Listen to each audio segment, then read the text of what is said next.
Your love was all that I know. Throw it down into a hole where I'll bury it deep with everything that was yours. I'm here with Dan Cerrato, one of the members from Cabin, a new group that's coming out with its debut album.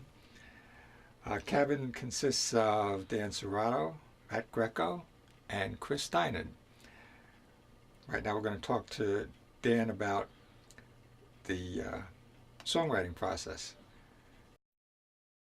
It's really, I guess there really is no process at all. It's kind of, I don't know, kind of just make it up as I go along. You know, sometimes, you know, it'll start with like an idea we have first, or, I don't know, we'll be trying to like, maybe sometime, for some of our songs, try to create like a real folky song, you know? Like real like old-fashioned folk song, like a Simon and Garfunkel type thing. Sometimes it's, I don't know, like I'm just driving. I think I get a lot of things I've thought of just while driving, you know? Just like a little like, a line will pop into my head and then I'll rhyme with another one. Like, I mean, almost every song's from, I'd say, personal experience. It's just, well, I mean, you know, I'll like look into like something I wrote or something I did like a long time ago and try to, you know, think back into that moment, like, you know, how I felt at the time and, you know, things I was really trying to feel at the time and try to like put that into a song through similes and metaphors, I suppose. But it's almost always like based on something either I've personally been through or based upon something I've seen, you know, because you can't, I don't know, I can't write anything unless I really feel like there's something to it or in it. Okay. For me. So how do you come up with a song that has the famous mathematical equation? Oh. What was that equation again? The Fibonacci sequence. All right. How did that come about? First of all, let's tell everybody what the name of the song is. Oh, the name of the song is White Flag. Right. And tell us a little bit about how White Flag came about. That was actually just sometimes, at least I personally write songs to see how much I can get away with in writing a song, you know, because it's like, I don't know, what's the fun in doing something that's been done before? You know, it's like if I can somehow get away with using a ridiculous line or word like in a song, it's like some kind of accomplishment. And what was that ridiculous line? It was, you come over this house on some false phony pretense, so hard to figure out, like a Fibonacci sequence. You know, it's a good metaphor for sometimes, you know, you're in a relationship and things always seem so simple and also so complicated at the same time. As complicated as a Fibonacci sequence, which is a sequence of numbers and mathematics and nature that I don't even understand. Okay, so tell me a little bit how you and Matt Greco work together. Who's Lennon? Who's McCartney? Right. What comes? You know, who comes up with the melody? Who comes up with the lyrics? Or is it mishmash? That's pretty bold comparison comparing to those two, but I don't know. It's also kind of always different because there's been songs that just I write and songs that just Matt write are always very different. But it's usually Matt. I mean, Matt's much more talented musician than I am, so it's like, you know, usually like our chord progressions and just the basic layouts of the music and songs is Matt, because he's a very talented guitarist, musician.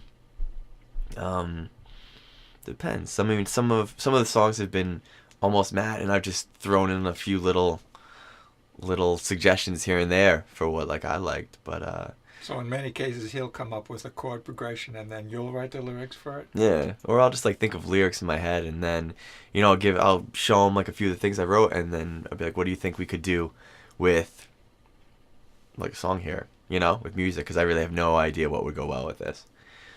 So it works out pretty well, you know. I think his strengths are a lot of my weaknesses, and hopefully my strengths are some of his. Speaking of influences, strengths, and weaknesses, what would you say are some of your musical influences? I mean, it's hard for anyone in the music scene. I don't think anyone can say that they're not influenced by the Beatles. and Bob Dylan. I mean, we're talking about like two of the greatest musician. I guess the Beatles would count as four, but two of the greatest musician bands in history, due just with creativity and their ability to reinvent themselves and push the envelope. And Bob Dylan and just his storytelling and his amazing lyrical style. As for newer artists, I'd say I'm pretty heavily influenced by Jesse Lacey, brand new. Kevin Devine, Elliott Smith, a lot of like folky guys, but like real rich in storytelling and just overall style and just versatility, I'd say. The name of the band, Cabin. Mm-hmm.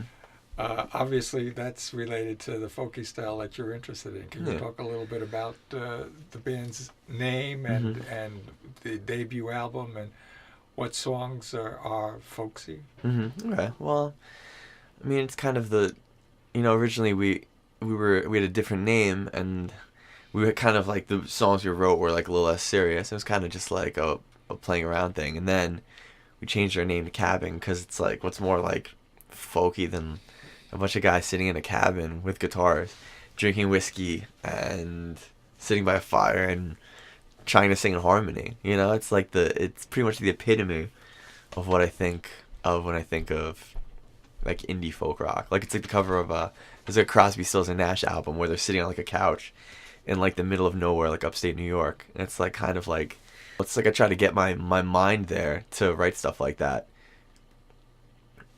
So just very stripped down, like lo-fi type stuff. But it's kind of what we've been trying to go for this album.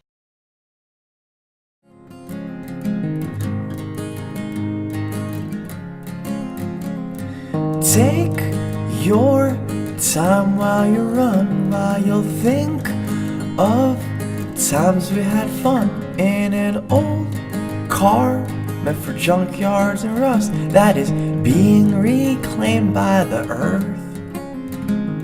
Zig-zag to keep my steps fine, camouflage from your eye in the sky. The memories flood back and you start to cry. This journey's almost at its end. Well, things die, then they become trees. Sand formed, rocks kissed by the sea. The white empty room of a desolate beach. You finally caught up to me. You finally caught up to me.